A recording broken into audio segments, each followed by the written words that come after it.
ወንጌል እንደተሸቀጠበት አይቀርም።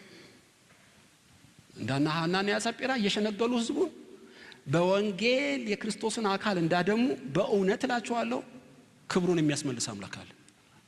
ማንም ከነሱ ጋር ሰጣ ገባ መግባት የለበትም። እንደ ሰው አይቸኩልም እንጂ አምላክ አይዘበትበትም። በነፃ የተሰጠውን የቸበቸበ ሁሉ ቀን ይመጣለታል። የባንክ አካውንትሽን አበዛሽልሻለሁ ቅብጥር ሰው እያለ ማንም አይነካኝም ደረቱን ነፍቶ በእውነት እላችኋለሁ መማለት ጀምሬያለሁ። ቀን ይመጣል።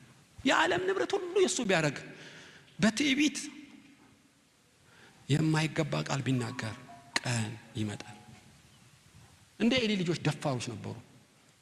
አረ ለእግዚአብሔር መስዋዕት ይቀርብ ቀጥሎ ተባለ። የምን መስዋዕት ነው? መጀመሪያ ጥሬ ስጋ ለኔ አምጪ እያሉ አልቤርጎ ሳይሆን መቅደሱ ዝሙት እየሰሩ ሳሙኤል ወይ ጉድ አላለም። ቀን ይመጣል ጆሮን ጭው የሚያደርግ ጉድጓድ ቢገቡ ያመልጡ።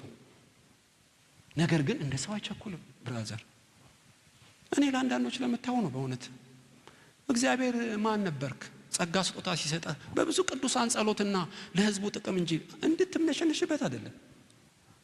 ለያጅ ለገላጋ ያስቸግረህ በወንጌል ስም በእውነት ሰማይ ልቧጣል።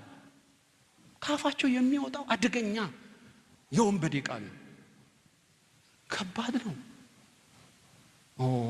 ቀን ይመጣል። ምዕራፍ ሲገለጥ ዘመን ሲመጣ ሰው ሊያድናቸው አይችልም። የምድሩን አትበሉ፣ በትንሣኤ ዕለት በታላቁ ቀን ይቆማል። በምድርም ሂሳቡን ያጣጣል። እንተሳሰብ ይለዋል። አንዲት 74 ሳንቲም አትቀርም ኦዲት ያደርገዋል። በእውነት ነው ብላችሁ